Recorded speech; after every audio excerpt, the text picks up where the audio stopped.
weltare ɓiɓɓe fulɓe andu diine ma fedde heblo sukaɓe africa takkusan yoni to mongel to luggere to wuro berkeldi to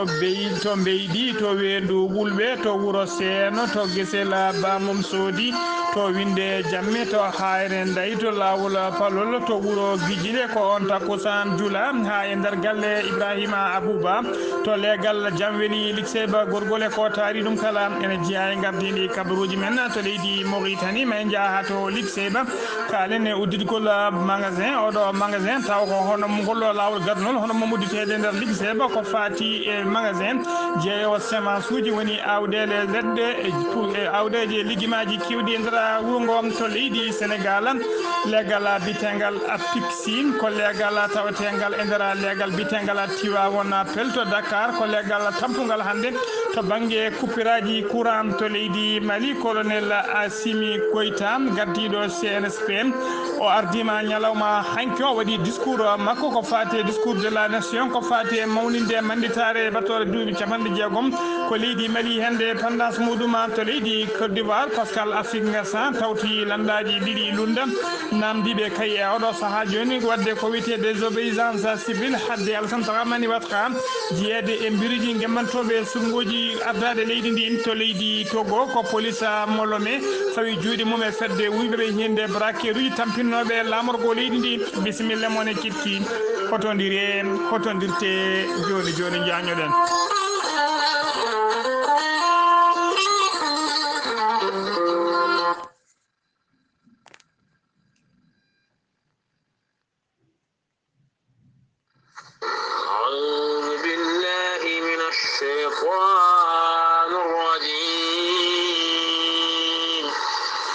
وبشر الصابرين الذين إذا أصابتهم مصيبة قالوا إنا لله وإنا إليه راجعون batake jam gondaɗo bebbe Keita to leydi France jittindo ɗo wulango ngo ko mawnuma duttiɗo Sow Djiby Houraye ko bamum duttiɗo Sanoum Sow ko bamum tokoso duttiɗo Astella Houraye Sow ko gorgol mum duttiɗo Si Abdourahmani Mali ko kawmum duttiɗo Mariam Aladji Sy to dowlaci tentuɗi Amérique ko denɗum duttiɗo Fatimata Sow ko isuma duttiɗo e ɓe ngullo dendagal bandiraɓe sehilaɓe koreji kala kankinaɓe ɗal haynaɓe mafondunaɓe kay haydinaɓe liksebanaɓe e beelinaɓe kala ustare ɓiɓe hen banggue baɗiɓe hen banggue biyetenoɗo Abou Djiby Sow ko ñande altine ɓennuɗo o yalti aduna to hôpital mawɗo mo Nouakchott o yaltiri aduna ko duuɓi 34 ko ɗon kadi e bamule Nouakchott o wirna e ɓe nduwono dendagal ɓesgu sosoɓe tutuɓe sisiɓe e jagjaɓe kala ɗe mbiya kadi yo Allah yurmomo yafamo harnamo aljanna kanko e dendagal mayɓe julɓe kala allahumma amina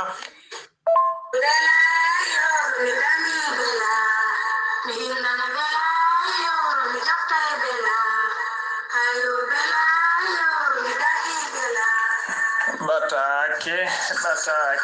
siftinde e batake tintinde ummorade e docteur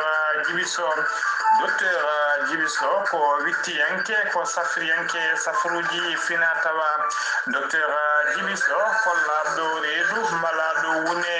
laaɓaɗo golle muɗum docteur Djiby Sow ene safra rafiji kewɗi ɗi jiida cirol ko wayno fibrome ndogam sita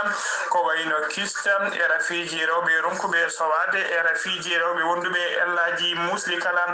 docteur Djiby Sow le grand guérisseur ene safra worɓe usraɓe goragu e jippiɓe e leece e fiɗaɓe kala le grand guérisseur docteur Djiby Sow ene safra rafiji kewɗi ɗi jiida cirol o hettete noon hawa anda rafi gonɗoɗa hawa yenana tigui rafi mo gonduɗa o rokkuma leɗɗe fedde jaltina rafio halabo safruma ha cella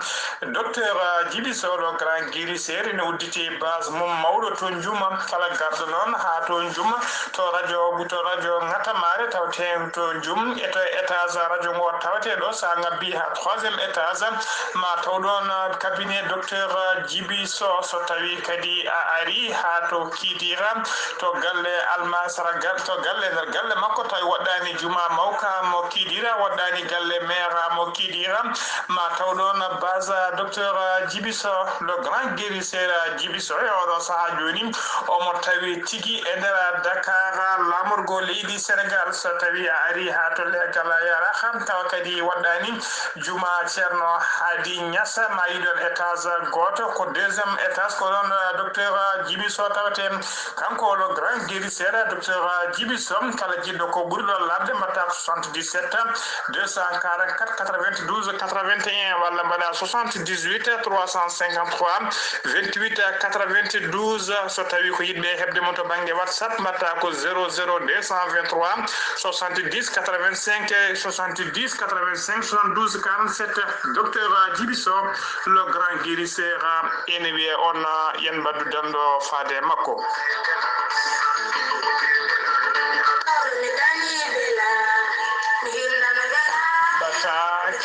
batake tintinde e batake siftinde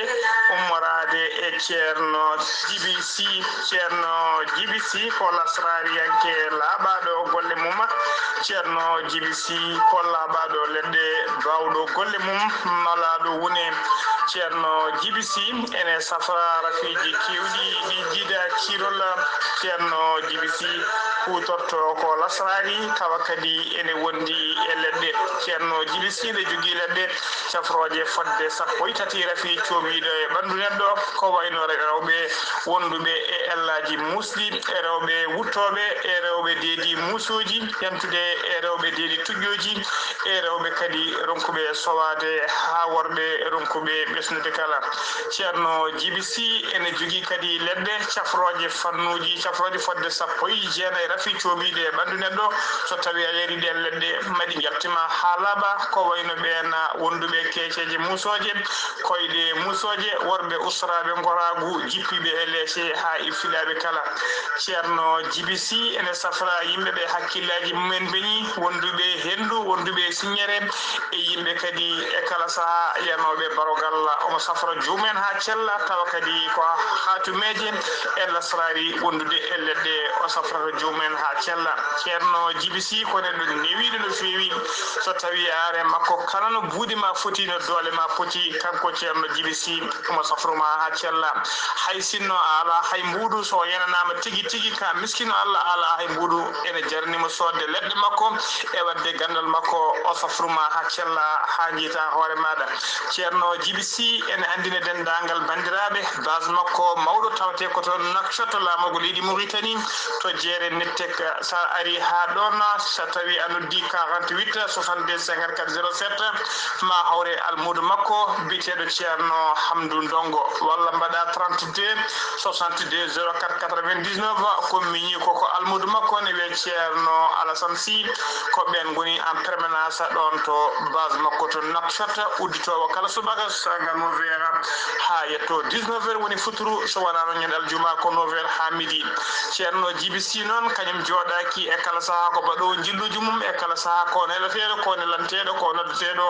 omo heewi jilluji makko e nder leydi ha to leydi Mali ha to leydi Sénégal kala e oɗo saaha mo kalaten ceerno Djiby Sy ne tawe nder falde Sehil Baby ceerno Djiby Sy noon numéro makko ko goto wondemo e nder leydi ha caggal ɗiɗi kala ko numéro international jogui o jogui numéro 47 22 80 84 e oɗo saaha mo tawe Sehil Baby kala nodduɗo mo ma hemo hano hannirta ni ceerno Djiby Sy ene wiye en badden dando faade makko. Kettude kaburuji mon e demgal pula Afrique, Asie, Europe, Amérique, Moyen-Orient, Océanie. jam nyalle mon musibbe tedduɓe eɗen gone alarba no gase tati lewru silto hitade ujunnaji ɗiɗi e no gasa kabruji men ɗemgal pular e sawta he ko musidɗo mon sehile mon ghali abouba ko adi kabruji men hono musidɗo men correspondant men jodiniɗo radio men goto nakshota biyeteɗo futanke diaw ene fecca sunare mum e dendagal hettiyankoɓe radio ngo kala omo ñaagui kadi duwaw faade dendagal hettiyankoɓe jayde nde kala nde nuldotamo duwaw caggal kay ustare tani ko biyeteneɗo sal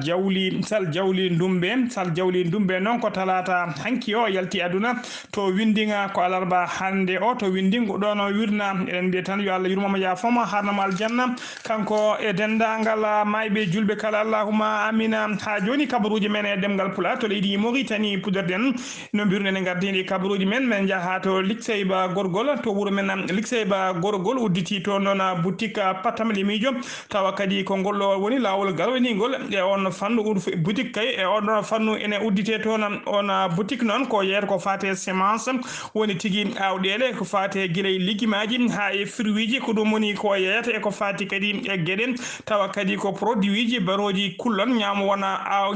nyaamu won awdele nyaamu won kadi pudi wondude e matériel kewdo tawa kadi ko jom saddingaji kutoto dum udditi boutique non ko ingénieur en agronomie labaɗo golle mum e oɗo saha joni tawateɗo to leydi Espagne biteɗo Hadi Abouba fandare makko noon ko gam yidde ƴellidde wuro ngo kay yidde ƴellidde commune mo Likseyba gorgol tawa dendagal kadi yidde softinde yimɓe e erade yimɓe kadi to banggue ndema saabu kay o holliri so yimɓe ndemani yimɓe leydi wawata ƴellitade so yimɓe ndemani wuro wawata ƴellitade ko ɗum woni fandare maggo noon uddidde on boutique gam kay dendagal remoɓe dendagal joom jardin ngaji e yidɓe wadde pépinière uji ɓalɓe pumne foof tawa kala ko jomum sohlini heɓa ɗon awdi mum e produit ji mum foof hano hannirni omo jogui fandare kadi wadde hen ko fate hebloji e séminaire uji andinde yimɓe hollude ɗumen no leɗɗe lordete ene leɗɗe ano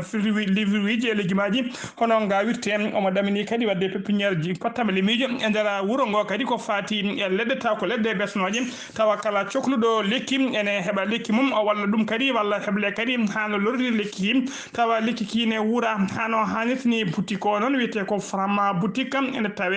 e nder wuuro men Likseyba gorgol waɗi erango noon faade dendagal commune o kala yimɓe tawateɓe nder wuuro ngo ha tawateɓe commune o e commune aji takki ɗum kala ko wayno Likseɗal haye ma fondu ganki e yiingue e kala nde notitto e magasin hano hanirni ha joni kabaruji men e ɗemgal pular to leydi Mauritanie kelloɗen police halfinaɓe nden ka e kisala wuro Nouakchott ɓe pawi juuɗe mabɓe noon ñande altine ɓennuɗo e koɗo goto taw kadi ko arabe on koɗo noon fiyo nanguiɓe o nanguira ɗon ko caggal kay fiidemo policier goto piggal musgal no feewi saaha kayde policier wonno e gollalgal mum dartinimo tigui kanko arabe o wonno ko dow motto makko ko ɗon tigui o jippi o faye policier o fi ɗum piggal musgal no feewi caggal ɗum noon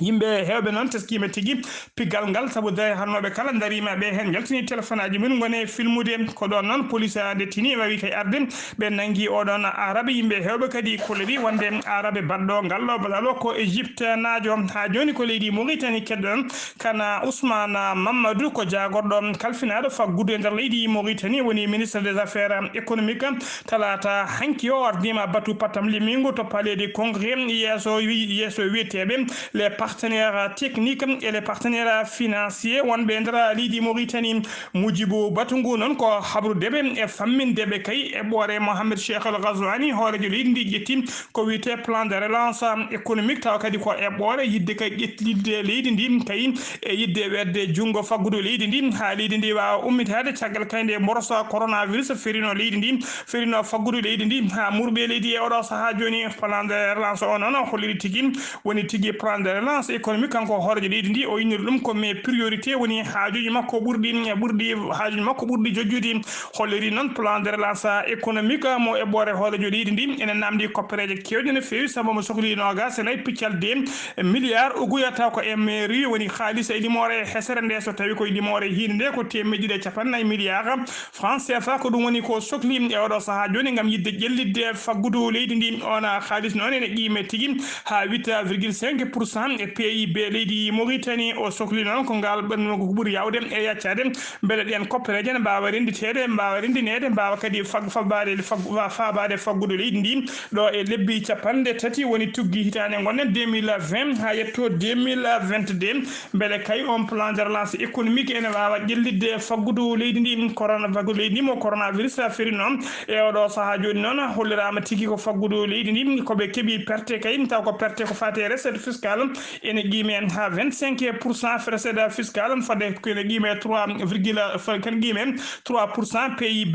leydi ndi ko perte ko fati e rafi coronavirus ko saabi nera leydi hen Ousmane Kane o erima noon ɓen wiyeteɓe technicien e wondude kay e jooma ngaluji en woni les opérateurs économiques o yo ngam yo tigui mbaw notade e rengo hoolejo leydi ndi ɓe tuusi noon e ndera jonde hen ɓe mbawi tigui feccirde hen defte kewɗe ɗereji kewɗi bindaɗi arabe e français fof gam famminde yimɓeɓe taw nder nden defte woni hen tigui ko e ɓoore hoolejo leydi ndi miijo mum kay ko fati oɗon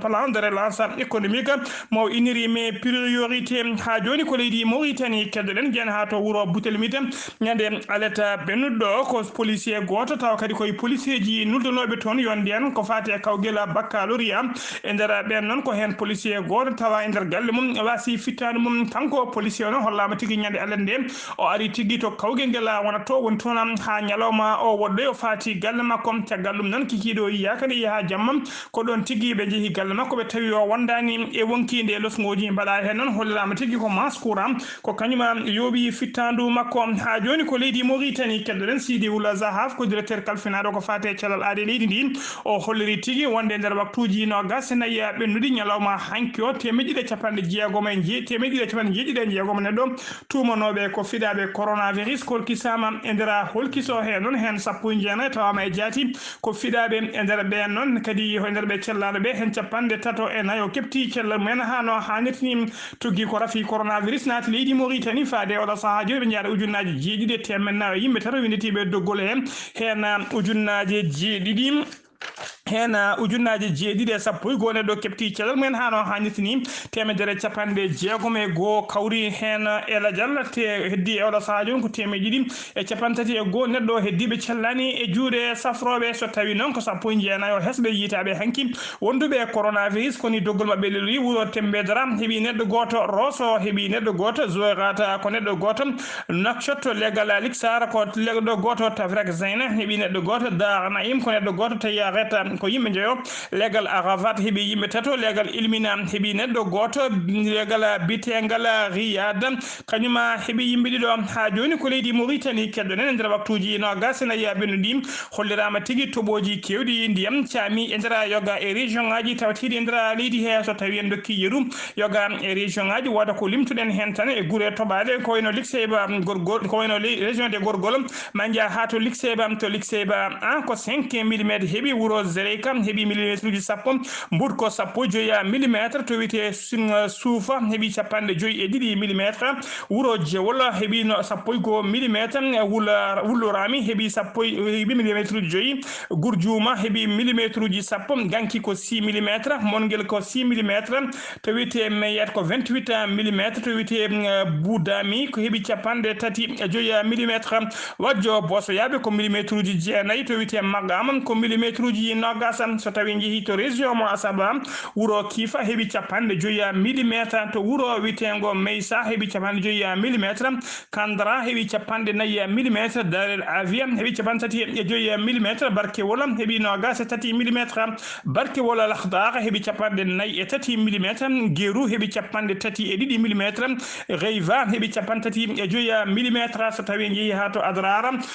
noon wuuro witengo Manden heeɓi 35 millimétre to wiyete Tugedde heeɓi millimétre uji 6 to wiyete Aoujete heeɓi millimétre uji 2 Chinguitin heeɓi ko millimétre uji 2 to wiyete Tagan Acharam heeɓi 16 millimétre to wiyete Siyasa heeɓi 15 millimétre to région mo Ridimara jen so jeehi to Wouliange heeɓi 40 millimétre to wiyete Agwanite heeɓi 40 millimétre to wiyete Boudji to wiyete Boujeyba heeɓi 70 millimétre to wiyete Oujeyde Zeride ko capande nayi e joyi millimétre sehil baabi ko millimétre uji nayi wompu capande tati millimétre atar ko adara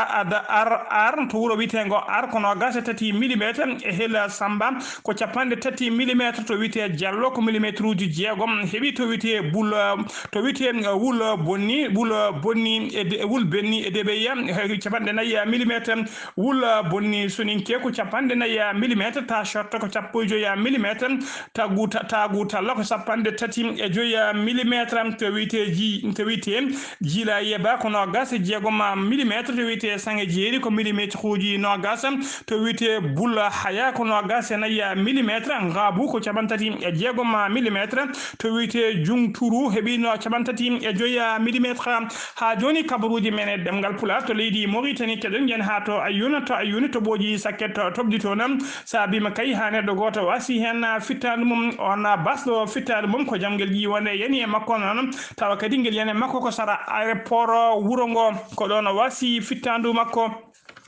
ko don wasi fital makko jamgelaji wonde kadi yani e dara galle goto to wuro witengo bankasa gani hen debbo goto to sara ngodo wuro witengo el bulka to ne ko ciangola wukkiti goski cukulela gotela e dara commune mo ngabu to ne to commune mo ngabu non tawender commune mo ngabu to witen likseyba de to ne ko mayo ngo fuddi kay odo saha joni gerde ha jergol mayo ngo fuddima wadde geeji mawdi e mawdi e diga mawdo ma hanodo ngam faddade kay hedde hakkunde wuro ngom e maayo ngo e odo saha joni non teska tigi gure kewde takkide dande maayo ko wayno jewolen e ko wayno gure kewde e odo saha joni koy faaye mawde ngoni ha joni ko leydi Mauritanie kedde den jaynde al akhbar nde holliri tigi wonde laamu leydi Mauritanie woni kay e odo saha joni koy fewjande de do gollorde witende zone France mo Nouadhibou ma woni holliram non e odo saha jande de holliri ko der de do gere didi ma woni kay be itti kay be pirti zone France mo Nouadhibou ha laabi ma woni kadi be ussi dole mayre ha tawa ala ko heddarte so wana kay ko wite port mo Nouadhibou ni kaggulade mo Nouadhibou ko dum tande foti heddorede ko expert uji non kewdi e odo saha kala ko kanyumen kolliri kay e odo saha joni yo zone France mo Nouadhibou yo itte ha laaba ko ebbore de be jetti non tagal dum non hollirama commission barino e ndara Nouadhibou e gaddugol kana Ousmane Diagodo kalfinado ko fati engalu leydi ndi ko fati faggudu leydi ndi no ministre de l'économie o arin tigum arde c'était timun ne feewi be mbawino joddade kay e ardibe galle zone France mo Nouadhibou be mbawino joddade kadi e yimbe jom ngalu en tawtebe do e ndara leydi e ndara wuro Nouadhibou nyalawma hande o non ko conseil des ministres laamu leydi Mauritanie jolloto en dabina tigi be abdine expert uji e kambe sete garnodo gato Nouadhibou mabbe kollir kay simtola mabbe ko be tawi ko nyalawma hande o non en wayi wada ko laamu ngu jetti e dena peje ko fati e zone France mo Nouadhibou ha joni kabruji mene demgal pular seno mima to zone France mo Nouadhibou ko to leydi Sénégal padena Abdoulaye Diouf Sarr e jago e gollediide mudum be kolli tigi endra leydi Sénégal endra waktuji no gas en sakkedem ko ujunere e yimbe joyo neddo tumonobe ko fidabe coronavirus kolkisa endra holkiso henon capantati e jeegom ender mabbe tawama e jati ko fidabe endra ben capantati e jeegom non hen sappo ko contact CV woni jokkodirnobe e wondube rafi on ndaba no gas en jeegomo heddibe ko wiite ka communautaire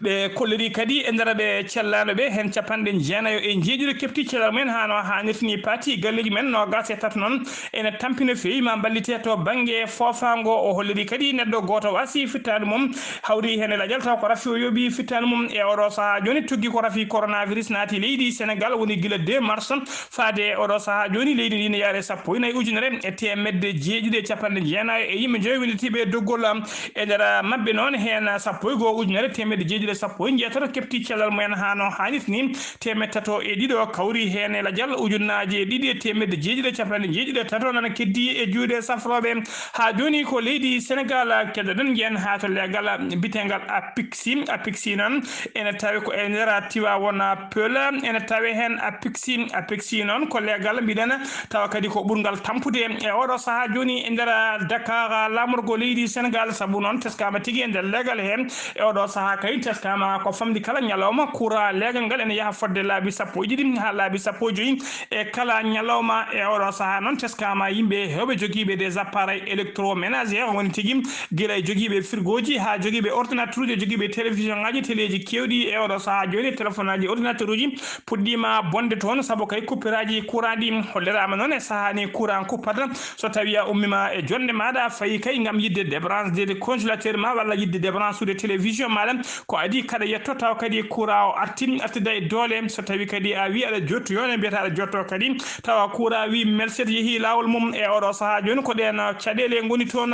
ɗen caɗele kadi eɓe goya ɗen caɗele ɓe gaynani hollirama kadi e oɗo saha joni e nokku biyeteɗo to ɓe mbiyata bobes noon woni tigui to kurjuraji e pobilaji ɗi duppeten hollirama noon kala nde ɗum duppa toon dendagal luɓgol ngol e dendagal curki kala koye mabɓe artata e oɗo saha joni ɓe tampi no fewi ha tengti noon e yimɓe tawa kadi ko allergique ko fati e curki e ɓe mbaɗi erago noon faade laamu Macky Sall nde waɗata kay feere kala watta e mabɓe hakkillaji wawa toppitadeɓe kay ittaɓe e ɗeɗo caɗele pamturinde no fewi ɗeɓe goni e oɗo saha joni ko leydi Sénégal keddoɗen dadiɓe faabo woni koninkoɓe faabo halfinaɓe ko fate haɓade cummuje ko nandi hen hollirama tigui ɗeɗo balle ɗiɗi deggodirde ɓe joƴani ɓe ñallinani ɓe ballinani Allah e cummuji e nder Dakar to wiyete Colobane ha to wiyete Pikine caggal kay nde ñippuno cummum to legal tawa kadi ko legal bitegal Malika e nder galle jimo goto biteɗo Abi Ndour to noon cummu wanno toon ha cukalel dewel gotel jaaroɓe duuɓi ɗiɗi wasi hen fittandu muɗum cummuji ɗiɗi goɗɗi kadi batti e nder Dakar to Colobane ko dépôt produit pharmaceutique woni dépôt to forme produit ji woni médicament ji mofteten tawa kadi ko dépôt biteɗo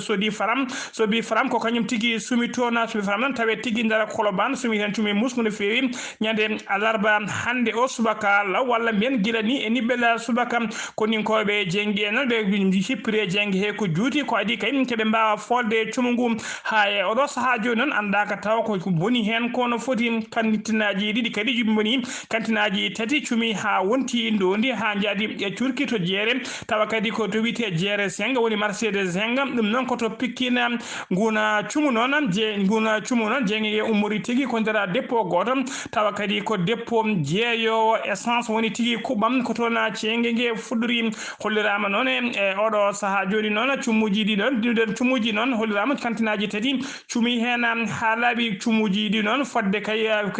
cummuji ɗi noon kewɗi hen kay hollirama tigui ha e oɗo saha joni ɓe cuwa taw andude bonande no foti hen e oɗo saha joni ha joni kabaruji men e ɗemgal Pulaar kabaruji men e ɗemgal Pulaar sen ummima to leydi Sénégal ko to leydi Mali paɗen ñande nogas ɗiɗi lewru septembre hitande ujunnaje ɗiɗi e capanɗe jeegom woni 1960 ko nden leydi Mali hemno indépendance woni jeytari hoore muɗum talata hanki o nogas ɗiɗi lewru septembre hijinaji ujunnaji ɗiɗi e nogas woni tigui duuɓi capanɗe jeegom manditare wattore duuɓi capanɗe jeegom ko leydi Mali heeɓi jeytari hoore muɗum hitande hikka nde noon manditare leydi ndi hawri tigui koye gardugol ɓeɗo wiyeteɓe CNSP darguiɗo laamu Ibrahima Boubacar Keita colonel Assimi Koita gardiɗo CNSP gardiɗo leydi ndi e oɗo saha joni ñande jamma nogas goo ene wiyata nogas ɗiɗi o waɗi tigui no hoorejo leydi he wadde ni so wadde discours mum taw ko discours à la nation e nder discours makko de la nation noon o waɗi hen discours taw ko wadde hen de vœu de la nation e nder on discours noon holliri tigui e oɗo saha joni ala ko woni fandare mabɓe kay so wona yo leydi Mali yo ɓamto yo ƴellito yo yaaru yesso o holliri noon e oɗo saha joni noon e nder discours he kadi e nder discours he noon holliri hen toɓɓe kewɗe tawa kadi ko toɓɓe holliri hen noon toɓɓe kewɗe e nder discours hen o holliri hen toɓɓe kewɗe ɗeɓe jiiɗi kay ardinde e oɗo saha joni yidde famminde yimɓe leydi ndi e wayloji kewɗi poɗɗi waɗede e nder leydi hen guila kay to banggue institution ngaji leydi ndi ko foti waylede hen o haali ɗum e nder discussion to banggue sécurité e to banggue jangde ha to banggue social kala o haali hen o ɓeyni ɗum no fewi to banggue faggudu kadi o woppani e nder discours makko kadi discours o hollirama discours o ko sappo e ɗiɗi hojom woni sappo e ɗiɗi minute ko ɗum woni discours e nder discours o noon holliri hen holliri hen kay hakkude mabɓe e pelle ceɓitiɗe kay sikki ala omo andi kay so juuti walla leeli kala koɓe heɓoɓe polgu kamɓe dadiɓe ɓe polgu ngu noon polgu ngu wawa heɓede ɗon kay so koninkoɓeɓe keblaka heblo moƴƴo no fewi jogue kadi dokke kadi matériel ha timma mbawa habtade e riwtude e pelle ceɓitiɗe holliri kadi ko fandare makko ko wawde rokkude ɓen koninkoɓe wawde kay heblede heblo moƴƴo e jogade kaɓirɗe moƴƴe no fewi ko fati e jangde kadi o holliri jangde nde kay e oɗo saaha joni ko fati e jangguinoɓe leydi ndi ma keeɓa haqqeji mumen hano hannirta ni hono no holliri article 39 ko fati kadi e sumgoji holliri so tawi kay ɓe jiiɗi leydi ndi rewa lawol to banggue sumgoji la budda ko wiyete liste électoral woni tigui liste uji to inde yimɓe wotoɓe binda ɗo la budda on liste kadi fewnite ha laaɓa fi liste ji firte liste goɗɗo kesso fewne ha laaɓa taw moni foof ene yiito hen hoore muɗum ha joni ko fati e nder discours makko holliri ko fati e développement faggudu e holliri tigui leydi ndi oɗo saaha joni e leydi ndi ne foti hebde laabi moƴƴi no fewi ɓe keeɓa ndiyam haaɓe ɗum ndi ɓe keeɓa courant kadi hano hannirta ni saabu so ɗum ala e leydi wawata ƴellitade o holliri kadi ɗum wawata heɓade e leydi ɗon kay so leydi ndi so tawi injustice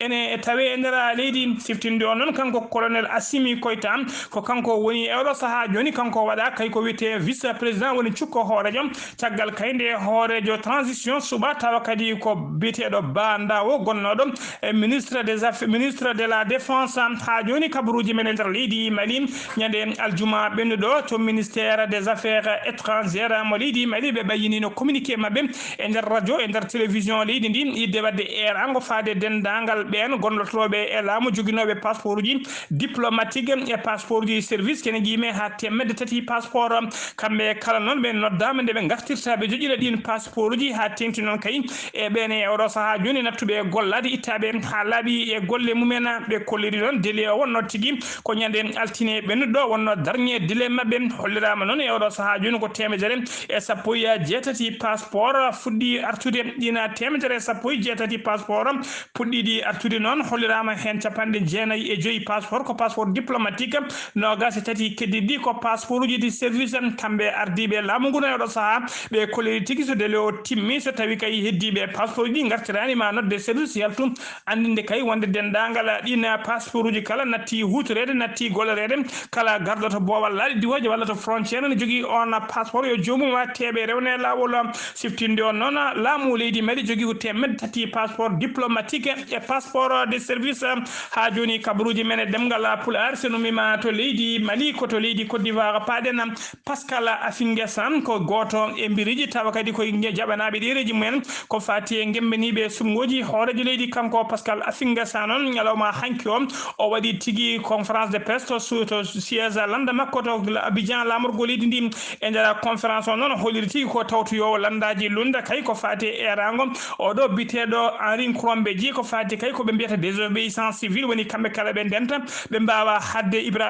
hadde kay hono oɗo biteɗo Alassane Dramane Ouattara ƴamtoyde lefol tataɓol woni tigui lawol tataɓol 3e mandat koto leydi Togo paɗen police mo Togo fawi juuɗe mum noon e fedde wiɓeɓe hinde braqueur uji tampinnoɓe yimɓe leydi ndi ha tengti noon e lamorgo leydi ndi to wiyete Lomé ko ñande 13 lewru septembre ko ñande hen ɓe teeɓa fedde wiɓe nde noon hellorama hen tato ko Nigéria naɓe hen goto ko Niger najo goto ko Togolais kamɓe kala noon ɓe teeɓa koto Lomé koɓe tampinnoɓe yimɓe noon no fewi solirama tigui tugguide 1 janvier 2019 ha yetti nogas jeegoma lewru août 2020 ɓe mbaɗi fodde guykaji 10 e nder Lomé lamorgo leydi ndi e nder ɗina guykaji kadi ɓe kewi jofade ko joom ngalluji e joom société ji e joom entreprise aji ko ɓen ɓe kewi ɓe kewi faddade ɓe ñama ɗumen koppereje kewɗe no fewi e oɗo saaha joni noon kamɓe kala ɓe teɓaɓe ɓe tawi juuɗe dadiɓe musidɓe tedduɓe gasi ha laaɓi ceer ko ɗum ɗo wonno ko tonguɗen kabaruji men ɗemgal Pulaar ɗo e haalirde en ko musidɗo moon Seydou moon Rabi Abouba kefti malaki jaam Allah jogom jogo